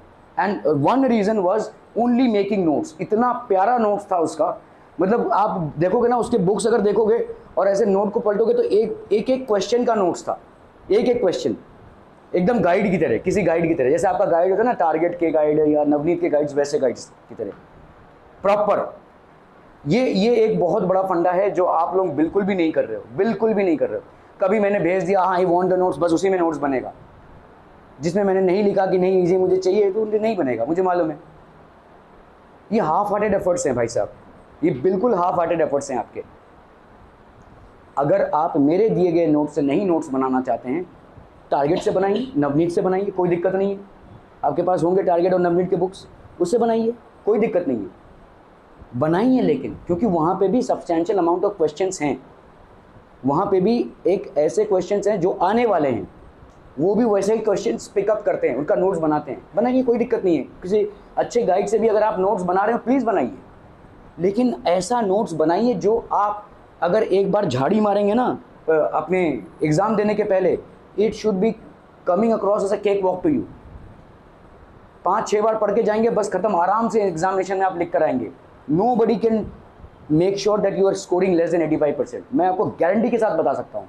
हर जिस चैप्टर में और जिस सब्जेक्ट में आपके नोट्स कंप्लीट होंगे ना, उसमें आप देखना कभी भी आपके मार्क्स अच्छे आएंगे, आपके मार्क्स आने ही आने अच्छे। ये हो ही नहीं रहा है आपकी तरफ से, बिल्कुल भी नहीं हो रहा है। और हो भी रहा है तो मतलब इत्तफाकन मतलब कभी बना लिया वैसा, वो अच्छा ये आया है सर से मैसेज आया, चलो बना कर देते हैं, ये नहीं चल पाएगा भाई साहब। मेकिंग ऑफ नोट्स, ये भाई साहब डिटेल नोट्स नहीं हो रहा है आपका। एक अलग अलग एसएसटी की एक बुक बना लीजिए, साइंस की एक बुक बना लीजिए, मैथ्स की एक बुक बना लीजिए। दूसरा आपका है भाई साहब जो आपकी प्रिस्क्राइब बुक्स हैं, एनसीईआरटी या एससीईआरटी, स्टेट बोर्ड या एनसीईआरटी, इसमें जितने भी सवाल हैं सम्स, ये होने ही चाहिए। ये अगर नहीं हो रहे हैं भाई साहब, बहुत बड़ा प्रॉब्लम है। एससीईआरटी और एनसीईआरटी के सवाल लगने ही चाहिए। एससीईआरटी और एनसीईआरटी बहुत इंपॉर्टेंट है। आपके एससीईआरटी के बुक्स कितनी बार खुलती हैं, उसमें से आप कितनी बार जी सवाल लगाते हैं? उन सवालों में ही बॉटम लाइन है भाई साहब, उसमें से ही सवाल बनेंगे। ये बहुत इंपॉर्टेंट है भाई साहब। Just as this guy was asking me today, उसने ओलंपियाड बुक से मुझे एक क्वेश्चन पूछा इस चैप्टर पे, मतलब उस चैप्टर को पैरेलली कर रहा है। This is an indication that is doing it parallelly, और वो ओलंपियाड से कर रहा है। ये एक इंडिकेशन है, मतलब क्योंकि ये चैप्टर यहाँ पे हो रहा है उसका फायदा वो उठा रहा है। He is going a step ahead. This is how you have to plan, this is how you have to plan. जो चैप्टर में स्टार्ट कर चुका हूं ना, उसके नोट्स तो अभी तक आपके बन जाने चाहिए। आप देखोगे अगर आपने पहले से ही नोट्स बना लिए ना, आपको हर एक टॉपिक समझ में आ जाएगा, इजी एकदम समझ में आ जाएगा। अभी शायद आपको इलेक्ट्रोप्लेटिंग क्या होता था, अच्छा अभी क्या बताया। आप अगर यही चीज़ें लिख कर आओगे ना, आप यहाँ पर आकर बैठो, आपको ऑटोमेटिकली सब कुछ समझ में आ जाएगा, एकदम स्मूथ समझ में आ जाएगा। ये होना ही होना है, पहले से ही नोट्स बनाकर अगर आप आएंगे। चलो नहीं समझ में आएगा ना नोट्स बनाते समय, आप जब क्लास में बैठोगे ना, the moment the topic will be starting, anybody who is teaching you, you will be able to understand this, फटाक से आपको समझ में आ जाएगा। ये सब बहुत स्मूथ चीज़ें हैं, लेकिन आपका टाइम का इन्वेस्टमेंट मांगती है, जो आप नहीं दे रहे, जो आप नहीं दे रहे हैं। ये हो गया दूसरा। तीसरा भाई साहब क्या है आपका, what could be the other thing, what could be the other thing. किसी भी स्कॉलर के लिए भाई साहब पे अटेंशन, इस अटेंशन लेवल को भाई साहब बढ़ाइए। माइंड में ये समझ कर आइए ना कि यार क्लास में मुझे 1.5 घंटा बैठना है, why can't I stay tuned to whatever is being taught. 1.5 घंटा बैठना है। चलो स्कूल में मैं मान सकता हूँ आपका 4-5 घंटा, वहाँ पे आपको भाई साहब शायद पॉसिबल ना हो अपने कॉन्सेंट्रेशन को उतनी देर तक एकदम इंटैक्ट रखना, ह्यूमनली पॉसिबल नहीं है। अगर आप ऐसा कर सकते हैं well and good, but humanly it is not possible generally. चलो वो समझ में आता है मुझे, लेकिन यहाँ पे 1.5 घंटे का हिसाब है, इज इट सो डिफिकल्ट। हम ऐसा मंतव्य या माइंड बनाकर क्यों नहीं आ सकते? क्यों 10 मिनट में ही मेरी पलक झपकने लगती है? क्यों 10 मिनट में ही मैं डोज ऑफ करने लगता हूँ? Why? And this happens regularly, so very regularly. ये सारी चीजें, इन 3 चीज को फिक्स कर दोगे ना, मैं आपको बोल रहा हूं आपका 85% के ऊपर आना ही आना है। और अगर नहीं आया तो मैं पढ़ाना छोड़ दूंगा, आप भी करके दिखाओ, आपका आएगा ही 85% के ऊपर हर सब्जेक्ट में। जिस सब्जेक्ट में तुमने हर चैप्टर में ये किया, ऐसा नहीं है कि भाई साहब 10 चैप्टर और एक चैप्टर में तुमने किया और बोलोगे कि अभी क्यों नहीं आया मेरा 85%। जितने भी चैप्टर्स आए सबके नोट्स बने होंगे, सब में आपने ये सब किया होगा, आपको आएगा ही आएगा। और जो मैं टेस्ट दे रहा हूं आपको, वो टेस्ट प्लीज अटेंड कीजिए और उसका paper as well as solution को ध्यान से देखिए। पेपर और सोल्यूशन देखने की बात मैं इसलिए कर रहा हूं क्योंकि बहुत सारे टाइम पे ऐसा देखा गया है कि आपको आंसर मालूम है, लेकिन आंसर को किस स्टाइल में लिखना है ये नहीं मालूम है। At many times it happens कि the student knows the answer but in what style it has to be written he doesn't know it. और इसीलिए मैं आपको सोल्यूशन भेजता हूं कि देखो कैसे पॉइंट वाइज वो आंसर लिखा हुआ है। इसीलिए आपको भेजता हूं, जो टेस्ट होता है उसी दिन मैं भेज देता हूं ताकि आपका माइंड फ्रेश रहे। अभी अगर आज टेस्ट लिया है और मैं 2 हफ्ते बाद आपको उसका सोल्यूशन भेज रहा हूं, आपको क्या ही याद रहेगा कि क्या क्वेश्चन आया था और मैंने क्या आंसर लिखा था। लेकिन जिस दिन मैं पेपर दे रहा हूं उसी दिन मैं भेजने की कोशिश इसलिए करता हूं क्योंकि ताकि आपके माइंड में फ्रेश रहे। आप घर पहुंचते पहुंचते अच्छा यार ये तो मैंने नहीं लिखा था, इसका आंसर क्या है, ऐसा होना चाहिए। ये 4 चीजें आप करोगे भाई साहब, मैं आपको बोल रहा हूं, ये तो आपका बहुत जरूरी है। ये तो सिर्फ टेस्ट के दिन ही हो सकता है, ये सिर्फ टेस्ट के दिन ही हो सकता है। ये तीनों चीजें रेगुलरली होनी चाहिए। ये भाई साहब रेगुलरली अगर होगी तो ही आपका आ सकता है, otherwise you are in a dream world. ये रेगुलर हर दिन का है, ये आपका टेस्ट के दिन का है। ये आप अपने टेस्ट के दिन के लिए संभाल के रखिए, रोज की जरूरत नहीं है, ये रोज की जरूरत है। मैं ये नहीं बोल रहा हूं कि आप 8-10 घंटा पढ़ें, लेकिन इन चीजों को अगर स्ट्रीमलाइन करेंगे आप, ऑटोमेटिकली आपके मार्क्स आ जाएंगे। ऑटोमेटिकली 85% कहीं नहीं गया। मैं क्यों, कोई भी टीचर दावे के साथ ये कह सकता है इन तीनों चारों पॉइंट्स को देखकर कि आपका 85% आना ही आना है। कोई भी टीचर को खड़ा करो यहाँ पे, वो बोलेगा या बोलेगी कि 85% के ऊपर आना ही आना है आपका। और कोई मैजिकल ट्रिक नहीं है भाई साहब, और कोई मंत्रा नहीं है कि आप जपेंगे और नैया पार हो जाएगी। यही है, इसी से जाना है। He formulated the laws of electrolysis। तो आपके इस फैराडे का बहुत सारे कॉन्ट्रीब्यूशंस हैं, ठीक है, specially to the electrolysis laws. The world salutes him as one of the greatest geniuses of all times. He is one of the greatest geniuses of all times. In fact he is considered parallel to Newton, ठीक है। Electromagnetic induction, अभी हम इस चीज को समझेंगे। 1 minute में आया मैं भाई साहब।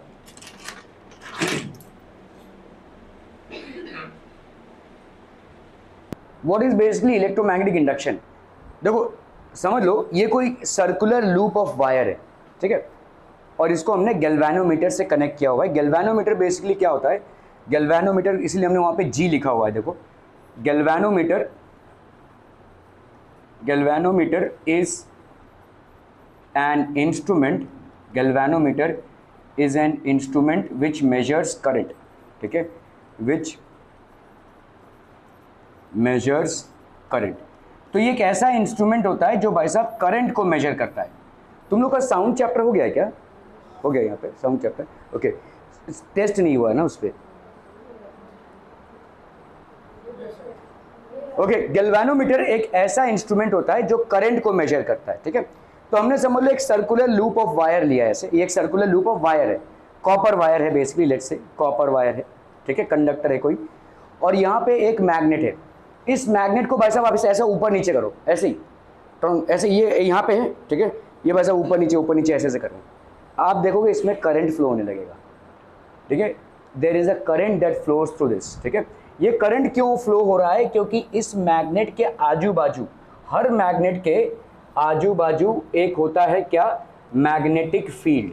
हर मैग्नेट के आजू बाजू एक होता है मैग्नेटिक फील्ड। और जब भी आप इस मैग्नेटिक फील्ड को डिस्टर्ब करेंगे, whenever you disturb the magnetic field there will be an electric current which will be produced। ये भाई साहब क्या प्रोड्यूस करेगा? इलेक्ट्रिक करंट प्रोड्यूस करेगा। क्या ये मामला समझ में आ रहा है? ठीक है।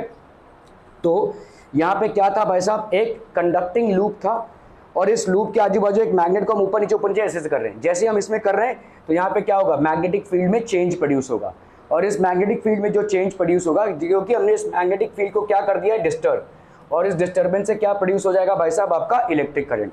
तो आप देखोगे ये जो नीडल है या तो इस तरफ या तो इस तरफ जाएगा बच्चा, टुड़ुंग टुड़ुंग, मतलब अभी इसमें इलेक्ट्रिक करंट आ गया है, ठीक है।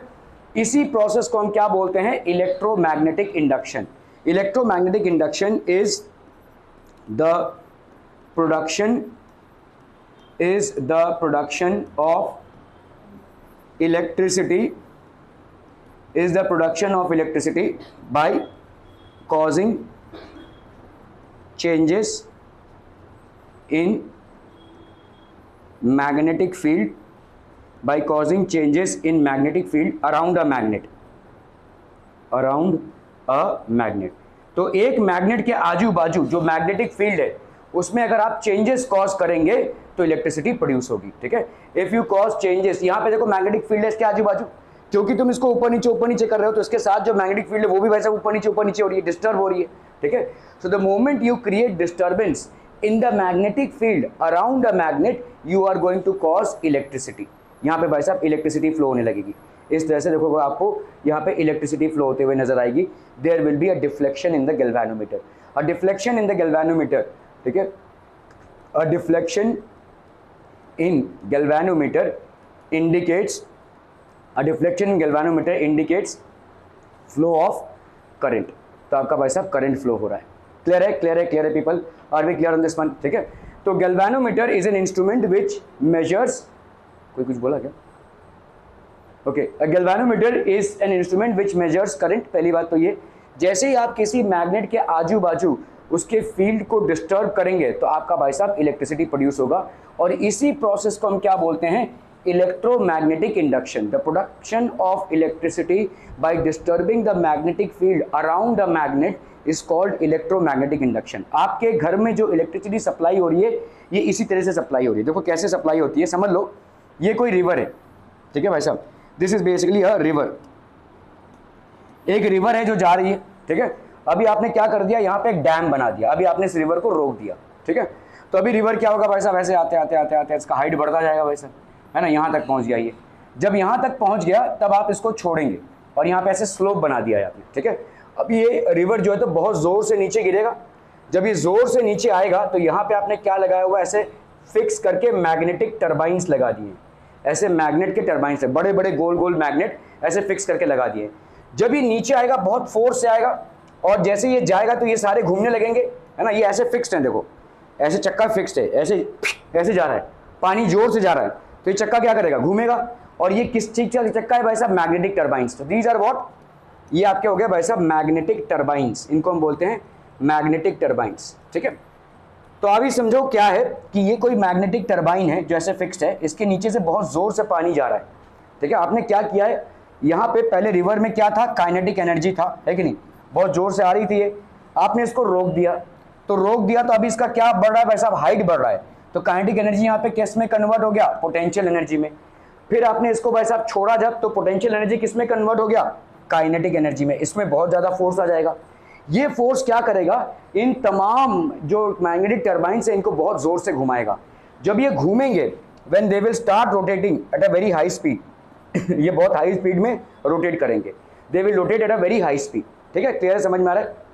When they rotate at a very high speed what will happen, इसमें क्या हो जाएगा, तो इसमें इलेक्ट्रिसिटी प्रोड्यूस हो जाएगी। क्यों, क्योंकि देखो इसके आजू बाजू क्या था, एक मैग्नेटिक फील्ड था, है कि नहीं, इसके आजू बाजू क्या था, मैग्नेटिक फील्ड था।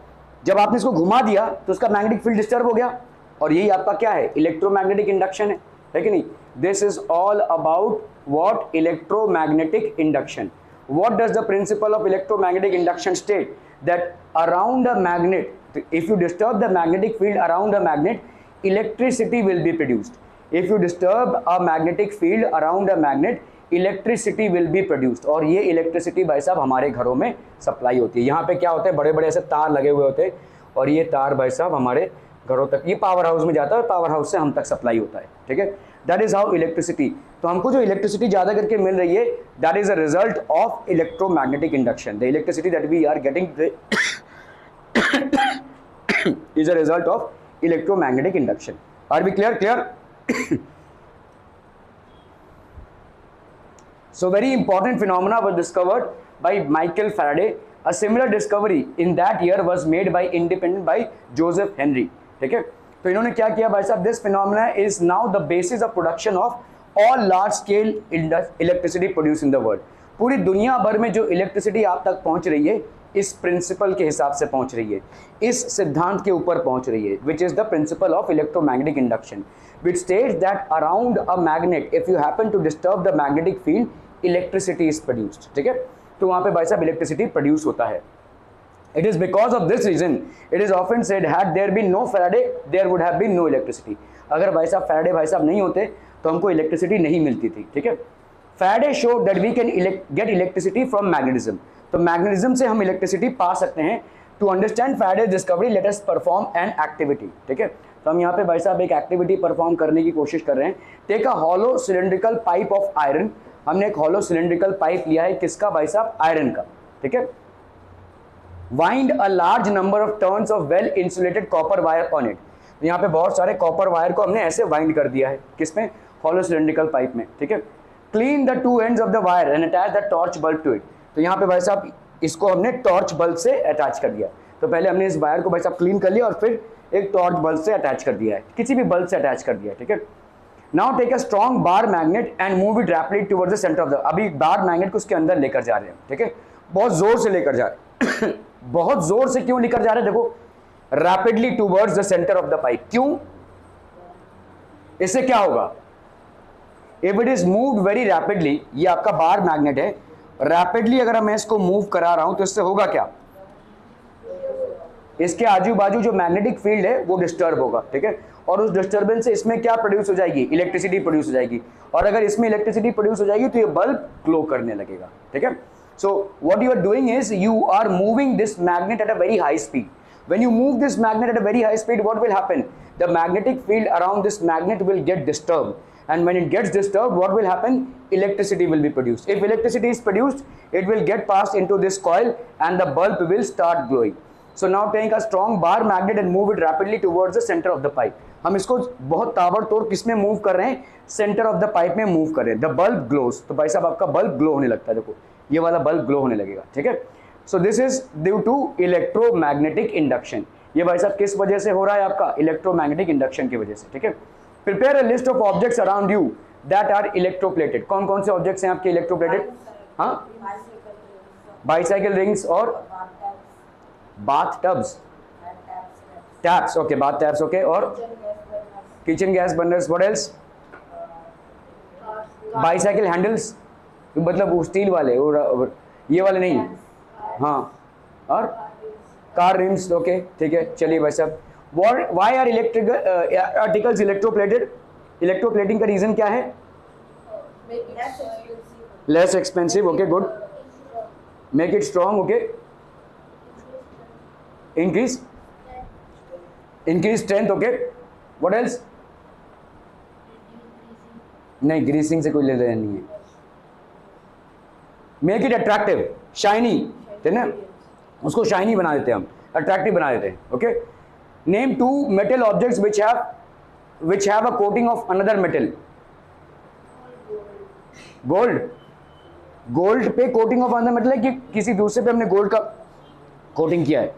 नेम टू मेटल ऑब्जेक्ट्स, कोई मेटल ऑब्जेक्ट है, तो जैसे भाई साहब आपका स्टील है, स्टील पे देखो क्रोमियम का कोटिंग है, ठीक है, हाँ, कॉपर में जिंक का, इसको हम ब्रास बोलते हैं बेसिकली, कॉपर में जिंक की कोटिंग होती है, स्टील में क्रोमियम स्टील बोलते हैं ना, जो चमकता हुआ स्टील रहता है, ठीक है, चमकता, जिसमें आप अपना फेस देख सकें, वैसा वाला स्टील की बात करें, उसमें क्रोमियम है, ठीक है।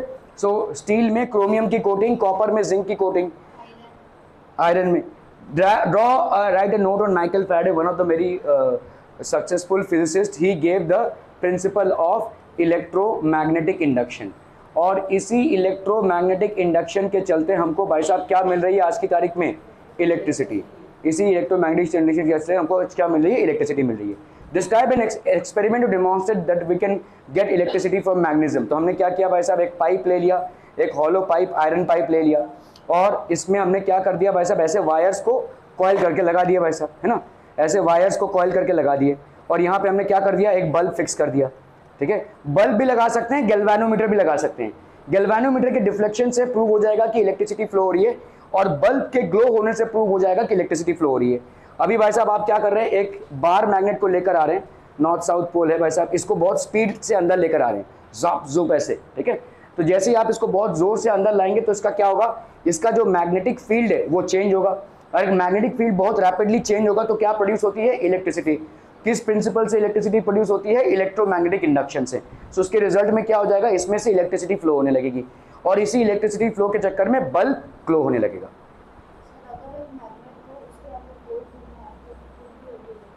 क्या मैग्नेट में,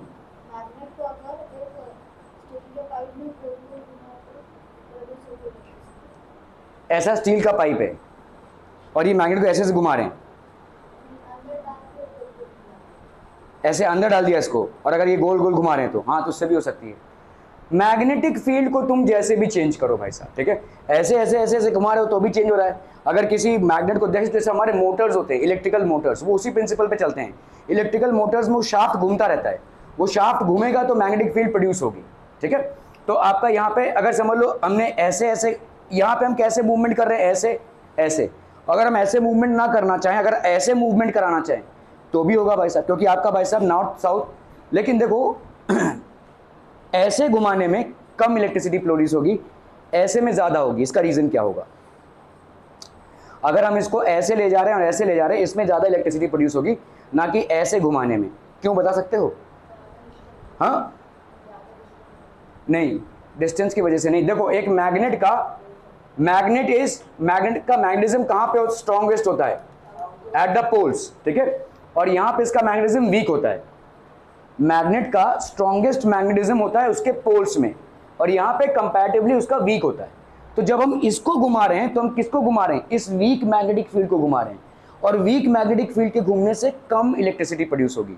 जब हम इसको ऐसे या ऐसे लेकर जा रहे हैं तो हम किससे छेड़खानी कर रहे हैं, इस स्ट्रॉन्ग मैग्नेटिक फील्ड से छेड़खानी कर रहे हैं, तो इससे आपकी ज़्यादा इलेक्ट्रिसिटी प्रोड्यूस होगी। समझ में आ रहा है ये? जितना आपका मैग्नेटिक फील्ड स्ट्रॉन्ग होगा, उसको डिस्टर्ब करने के बाद उतना ही स्ट्रॉन्ग इलेक्ट्रिक फील्ड भी प्रोड्यूस होगा, उतनी स्ट्रॉन्ग इलेक्ट्रिसिटी भी प्रोड्यूस होगी। क्लियर है, समझ में आ रहा है ये? तो क्योंकि मैग्नेट, समझ लो ये मैग्नेट है, ये नॉर्थ पोल है, साउथ पोल है, दीज आर द स्ट्रॉन्गेस्ट। तो अगर मैं मैग्नेट को ऐसे ऐसे लेकर जाऊं तो उसके वजह से जो इलेक्ट्रिसिटी प्रोड्यूस होगी, और मैं अगर इसको घुमाऊं, ऐसे घुमाऊं, तो यहाँ पे जो मैग्नेटिज्म है वो कम है, तो उसमें से कम इलेक्ट्रिसिटी प्रोड्यूस होगी। एक ही बात होगी ना, मतलब कैसे, ऐसे घुमाएं कि ऐसे घुमाएं, ऐसे घुमाएं, नहीं ऐसे घुमाएं, हाँ, इसमें भी ज़्यादा प्रोड्यूस होगी, क्योंकि यहाँ पे दोनों भी घूम रहे हैं, यहाँ पे आपका ये भी घूम रहा है और ये वाला फील्ड भी घूम रहा है, तो यहाँ पे बहुत ज़्यादा प्रोड्यूस होगा, ठीक है। ये पोल्स भी घूम रहे हैं, ये वाला पोल्स का जो मेजर कॉन्सेंट्रेशन है वो भी डिस्टर्ब हो रहा है, और ये वाला भी डिस्टर्ब हो रहा है, तो यहाँ पे सबसे ज़्यादा मैग्नेटिक फील्ड होगी, मैग्नेटिक फील्ड डिस्टर्ब होगी, और यहाँ पे सबसे ज़्यादा इलेक्ट्रिसिटी भी प्रोड्यूस होगी, ठीक है। क्लियर है? ओके। सो इलेक्ट्रोमैग्नेटिक इंडक्शन भाई साहब क्या है, the phenomena in which electric current is generated by a changing magnetic field is known as electromagnetic induction. तो किसी मैग्नेट के आजू बाजू जो मैग्नेटिक फील्ड है उसको आपने चेंज किया, और उस चेंज की वजह से क्या जनरेट हो रही है, इलेक्ट्रिसिटी। इस प्रोसेस को हम क्या बोलेंगे, इलेक्ट्रोमैग्नेटिक इंडक्शन, ठीक है। The process, the phenomena in which electric current is generated by changing magnetic field is known as electromagnetic induction. The discovery and understanding of electromagnetic induction is based on a series of experiments carried out by Faraday and Henry. ठीक है, these experimental observations, तो ये जो experimental observations can be summed up as follows. Whenever there is a relative motion between a magnet and a coil, अभी relative motion समझो, ठीक है।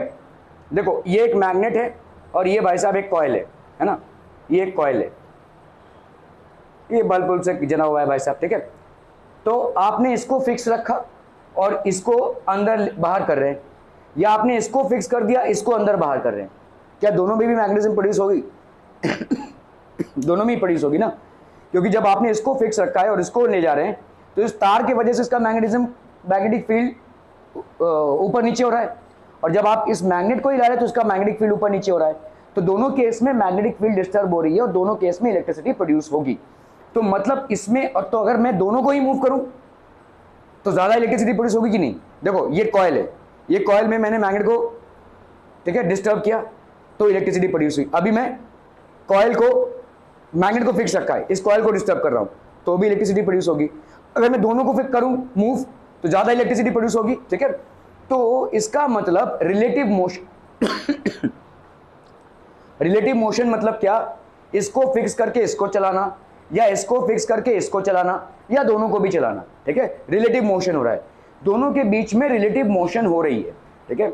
whenever there is a relative motion between magnet and a coil, तो ये coil हो गया, ये magnet हो गया, there is part of an electric circuit, the current flows through the coil।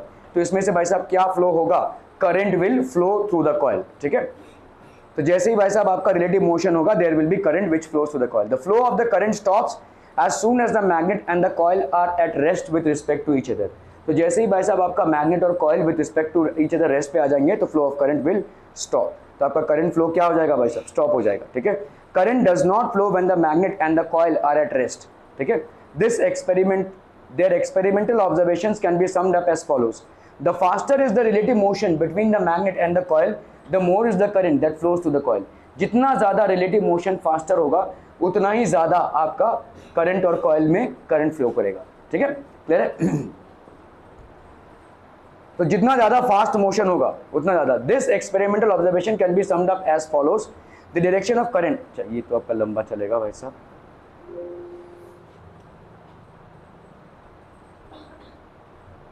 देखिए चलिए। Okay, the experimental observations can be summed up as follows. The direction of current obtained by moving, ठीक है, यहाँ पे current का direction क्या होगा, ठीक है, obtained by moving the magnet away from the coil is opposite to the direction when the magnet is moved towards the coil। देखो ये मैग्नेट को हम कॉइल की तरह मूव कर रहे हैं, ठीक है। यहाँ पे करंट जो फ्लो होगा वो एक डायरेक्शन में फ्लो होगा, और जब हम कॉइल को मैग्नेट की तरह मूव कर रहे हैं तो यहाँ पे भी करंट फ्लो होगा, लेकिन ये इसमें जो करंट जिस डायरेक्शन में फ्लो होगा और इस वाले केस में उसके उल्टे डायरेक्शन में करंट फ्लो होगा। When you are moving the magnet towards the coil, the electricity which is generated in the coil will flow in one direction. When you are moving the coil towards the magnet, the electricity that will flow in the coil will be in another direction, ठीक है। So the direction of current obtained by moving the magnet away from the coil is opposite to direction when the magnet is moved towards the coil, ठीक है। तो magnet और coil एक दूसरे की तरफ आ रहे हैं, एक डायरेक्शन में इलेक्ट्रिसिटी जनरेट होगा। मैग्नेट और कॉइल एक दूसरे से दूर जा रहे हैं तो एक डायरेक्शन में इलेक्ट्रिसिटी जनरेट होगी। तो ये दोनों भी इलेक्ट्रिसिटी की डायरेक्शंस ऑपोजिट में होंगे, ठीक है। ये आपका गैल्वेनोमीटर है, देखो गैल्वेनोमीटर से हम चेक करते हैं। तो ये कॉइल है आपका, एक बार आप क्या कर रहे हैं, इसको लेकर आ रहे हैं पास में और एक बार दूर लेकर जा रहे हैं। तो जब पास लेकर आ रहे हैं तो इस तरफ डायरेक्शन है, ठीक है, और जब दूर लेकर जा रहे हैं तो देखो उल्टी तरफ में डायरेक्शन हो गया, ठीक है। When you are moving away, magnet को दूर लेकर जा रहे हैं तो करंट का डायरेक्शन देखो किस तरफ हो गया, इस तरफ। जब उसको पास लेकर आ रहे हैं तो करंट का डायरेक्शन इस तरफ हो गया, ठीक है, क्लॉकवाइज एंड एंटी क्लॉकवाइज, ठीक है। Okay, the phenomena of electromagnetic induction forms the underlying principle of all modern day generators and transformers। जितने भी आपके जनरेटर्स हैं या ट्रांसफॉर्मर्स हैं, जनरेटर करता क्या है भाई साहब, तेल जलाता है, तेल जलने से एक मोटर घूमता है। ये मोटर कहाँ पे घूम रहा है, मैग्नेटिक फील्ड में घूम रहा है, दो मैग्नेट्स के बीच में। तो ये मोटर जैसे ही घूमता है, वो मोटर के घूमने से और तो वो क्या हो रहा है, वो देखिए जनरेटर आपके घर आपके बिल्डिंग में चलता है, राइट। जब लाइट चली जाती है तो लिफ्ट वगैरह चलाने के लिए आपका एक जनरेटर चलता है, उसमें बहुत जोर से आवाज़ आता है, देखो वो उससे क्या होता है, डीजल बर्न होता है, और डीजल बर्न होने से क्या होता है, एक ऐसा ही मेटल का शाफ्ट घूमता है, और वो जो मेटल का शाफ्ट घूम रहा है वो किसके बीच में घूम रहा है, दो मैग्नेट्स के बीच में। तो मैग्नेटिक फील्ड को डिस्टर्ब करने से क्या जनरेट होगी, इलेक्ट्रिसिटी, ठीक है। ये प्रिंसिपल पे भाई साहब आपका जनरेटर चलता है। और ट्रांसफॉर्मर्स होते हैं, ट्रांसफॉर्मर्स तो आपने देखे ही होंगे, ठीक है, हाई वोल्टेज से लो वोल्टेज कनेक्ट करने के लिए। What do you mean by electromagnetic induction, what do you mean by electromagnetic induction people? The generation of electricity by changing of magnetic field is known as electromagnetic induction। तो यहाँ पे क्या है भाई साहब, what do you mean by electromagnetic induction? Generation of electricity, generation of electricity by changing the magnetic field is known as electromagnetic induction। List the experimental observations of electromagnetic induction। क्या क्या है भाई साहब एक्सपेरिमेंटल ऑब्जर्वेशंस? मोर, तो जितने ज्यादा speed से, जितना ज्यादा क्या होगा आपका speed of relative motion, speed of relative motion, उतना ही ज्यादा आपकी इलेक्ट्रिसिटी होगी, है ना, इलेक्ट्रिसिटी होगी। और क्या हो जाएगा भाई साहब भाई और क्या है, जब आप उसको पास ला रहे हैं और जब आपको दूर लेकर जा रहे हैं तो दोनों में ऑपोजिट डायरेक्शन में इलेक्ट्रिसिटी जनरेट होगी, है ना, ऑपोजिट डायरेक्शन में, दोनों में ही भाई साहब क्या होगा, ऑपोजिट डायरेक्शंस में इलेक्ट्रिसिटी जनरेट होगी। When you are bringing them close it will generate electricity in one direction and when you are bringing them apart it will generate electricity in the opposite direction. Clear है, clear है, clear है। तो ये सारे आपके rules हैं भाई साहब। That basically completes the chapter here. I will send the notes, please make notes people. मैं आज या कल तक आपको नोट्स भेजूंगा, उन नोट्स में से नोट्स बनाइए, तभी आप उसको रिफ्रेश रख सकते हैं। अगर आप बाद में नोट्स बना रहे हैं कोई फायदा नहीं होगा, it's going to be of no magic to you.